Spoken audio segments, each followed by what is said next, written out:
Bonsoir mesdames et messieurs, merci d'être venus si nombreux. Je vous avoue que la vision que vous nous offrez d'ici, la vue que nous offrez d'ici est particulièrement impressionnante. Bienvenue donc pour cette fin de journée dédiée au décryptage de cette loi de finances et actualité fiscale. Face aux réformes fiscales, quelle stratégie? Je crois que le sous-titre de cette journée dit beaucoup, annonce beaucoup. Et effectivement, vous aurez la possibilité de tout savoir, tout ce qu'il faut retenir effectivement pour vous-même, pour vos activités, pour vos clients, de cette loi de finances qui restera, je pense, dans les mémoires et dans les annales pour un bon moment. Mon nom est Arnaud Le Gall, je fais partie de l'équipe de rédaction en chef de ce que j'espère être votre média économique préféré, à savoir Les Échos qui sont particulièrement sensibles à l'invitation des notaires et des experts comptables d'Île-de-France de les accompagner cette année encore dans cet exercice, dans ce moment où l'on lance véritablement l'activité de cette année 2013 pour ce qui concerne le décryptage, encore une fois, du contexte fiscal, à la fois pour les entreprises et pour les particuliers. Et vous imaginez qu'à la fois pour notre rubrique patrimoine et pour la partie business de notre site, ce rendez-vous est particulièrement important. Alors moi, je ne serai là que pour jouer les Monsieur Loyal, mais ceux qui vont vous apporter la lumière justement sur ce projet de loi de finances, celles et ceux, ils sont là. Levez-vous les amis, levez-vous. Vous avez donc trois experts comptables, Laure Garcy, Laurent Benoudiz et Vital Saint-Marc. Vous avez trois notaires, Diane Bertheuil-Desfossés, Fabrice Luzu et Jean-Paul Mattei.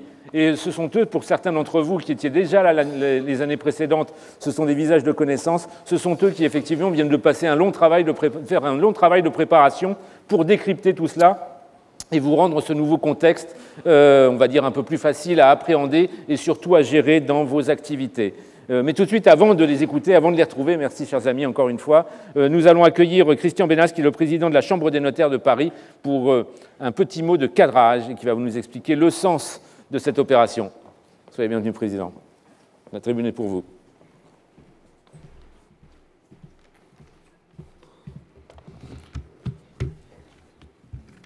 Bonjour, mesdames et messieurs. Tout d'abord, je voulais excuser l'absence de madame Agnès Bricard, qui est la présidente, comme vous le savez, du Conseil supérieur de l'Ordre des experts comptables et qui a été retenue aux assises de l'entrepreneuriat à Bercy. Je voulais saluer également Julien Tocas, qui est le président de l'Ordre des experts comptables de l'Île-de-France. Et si vous le voulez bien, je vais prononcer quelques mots, effectivement, à propos de l'ensemble de cette loi de finances et de la loi de finances rectificative. Effectivement, comme le disait monsieur, rarement une nouvelle année se sera placée autant sous le signe de la fiscalité que celle que nous abordons après donc les diverses lois de finances de 2012, la loi de finances de 2013, la loi de finances rectificative, toutes publiées le 29 décembre dernier, et qui ont changé, on le pense, la donne pour une période indéterminée. Deux raisons à cela, souvent rappelées par les pouvoirs publics. Première raison, nécessité d'obtenir des rentrées d'impôts supplémentaires pour établir les comptes de la France, d'où un effort conjoncturel sans précédent demandé aux particuliers pour 10 milliards d'euros et aux entreprises pour 10 autres milliards. Seconde raison plus politique, renforcer la justice fiscale par une réforme structurelle afin de mieux répartir la charge de l'impôt sur les différentes catégories de contribuables.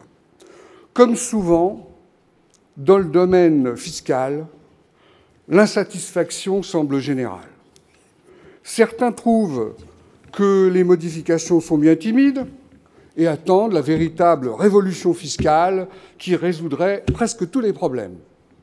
D'autres stigmatisent les coups de massue que le pays ne cesse de recevoir, coups de massue qui découragent les initiatives, incitent à l'exil fiscal, donc non pas tant de quelques, j'allais dire, vieux acteurs de cinéma, mais des jeunes médecins, chercheurs, ingénieurs, entrepreneurs qui jugent que, décidément, notre pays est sans avenir. D'autres, enfin, espèrent que cette période est exceptionnelle et que les finances publiques remises à flot nous connaîtront enfin une période de stabilité fiscale, au moins pour la suite du quinquennat du président Hollande. Il semble qu'à certains signaux, ce soit la position du gouvernement actuel.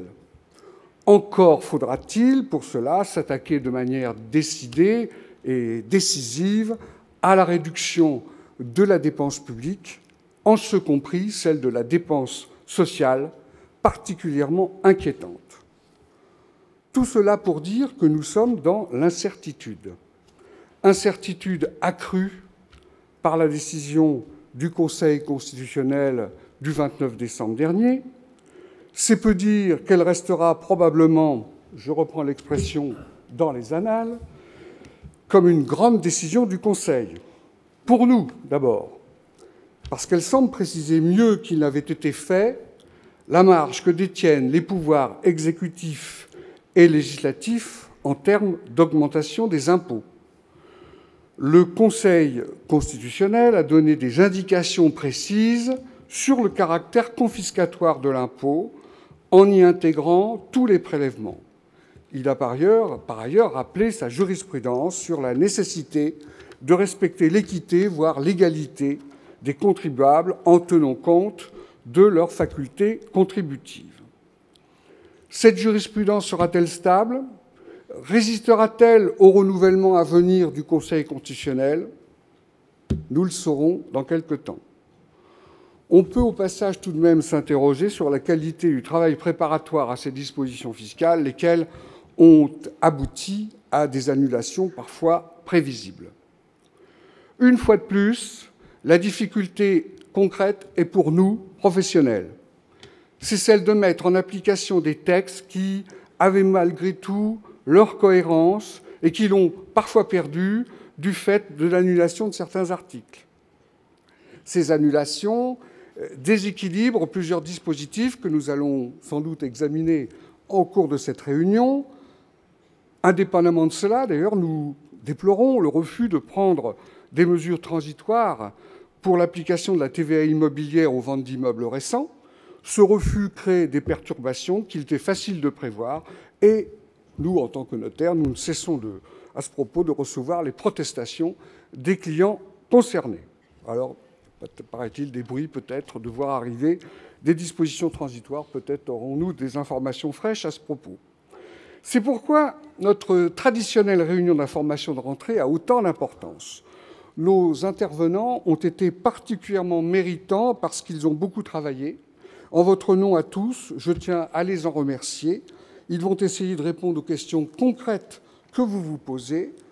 Mon premier vœu pour cette nouvelle année, c'est que nous partions tous avec le sentiment d'avoir eu une réunion d'information utile pour nous-mêmes et pour nos clients, nombreux ici, et que je tiens à saluer. Mon second vœu est que cette loi de finances 2013, mon deuxième vœu, parce qu'il y en a d'autres après, et que cette loi de finances pour 2013 soit unique en son genre, parce qu'un pays comme le nôtre ne peut être secoué régulièrement par de telles transformations. Ce n'est pas faire de la politique que de réaffirmer, comme nous le faisons régulièrement, qu'une bonne fiscalité est une fiscalité simple, alors, avec les limites que l'on sait à la simplicité, stable, qui dispose d'une très large assiette et qui couvre l'ensemble des revenus, tout en évitant de paralyser les différents acteurs économiques. Cet objectif, il faut bien le dire, ni le gouvernement actuel, ni ceux qui l'ont précédé n'y sont parvenus.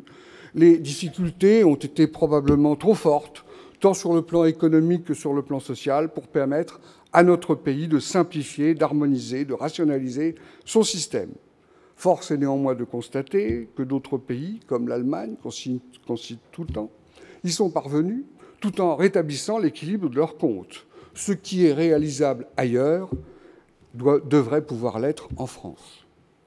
Mon troisième vœu est de poursuivre dans cette entente parfaite la collaboration instaurée entre les experts comptables et les notaires, que ce soit en Île-de-France ou dans les régions.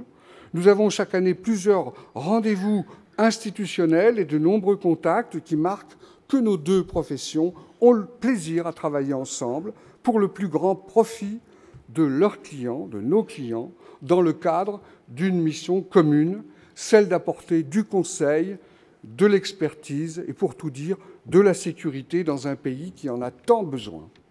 Je remercie donc bien vivement, et je veux les nommer, Laurent Benoudis, Diane Bertheuil-Desfossés, Laurent Guercy, Fabrice Luzu, Jean-Paul Mattei et Vital Saint-Marc.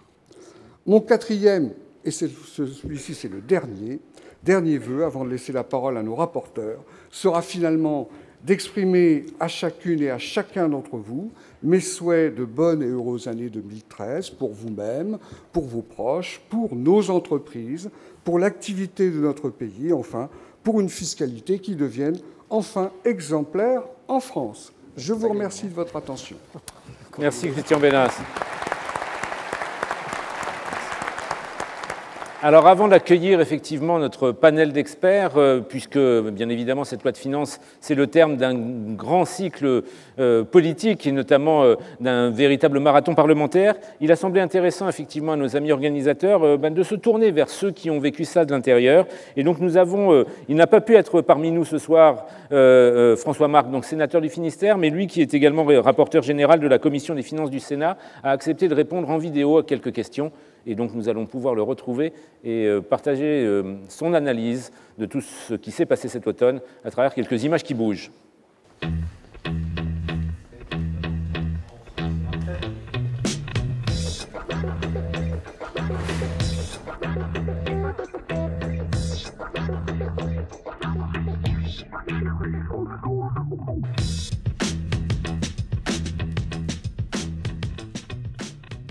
Je pense qu'il y a dans l'orientation définie par François Hollande aujourd'hui à travers la programmation pluriannuelle des finances publiques un engagement à ce que l'on sollicite autant les dépenses que les recettes. C'est vrai que nous sommes arrivés à un stade où il faut sans doute regarder à deux fois avant d'accroître à nouveau ces prélèvements. Il faut même sans doute essayer de les réduire. Les dépenses publiques, en gros, on peut considérer aujourd'hui qu'elles vont être réduites de l'ordre de 40 milliards dans les 4 ou 5 années qui viennent. Aujourd'hui, on le sait, le déficit annuel du budget de la France est 86 milliards. 86 milliards, c'est considérable. Et l'engagement du président de la République, c'est qu'on puisse tendre vers zéro à la fin de son quinquennat.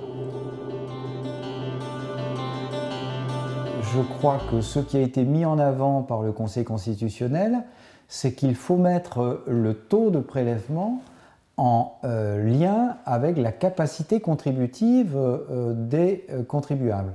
Et en l'occurrence, quand on nous dit que 68% de prélèvements fiscaux, quand on a un revenu de 150 000 €, c'est quelque chose qui est inacceptable au regard de la capacité contributive, ça ne veut pas dire que le Conseil constitutionnel considère que ce taux n'aurait pas de sens si le revenu est de 1 million d'euros. On ne peut pas dire qu'il y a un taux, a priori, 75%, qui soit considéré comme un seuil infranchissable et qui serait une barrière donc, dont il faut tenir compte à l'avenir. C'est une bonne question de savoir si la rétroactivité dans la mise en œuvre de lois fiscales est un élément qu'il faut impérativement prendre en compte.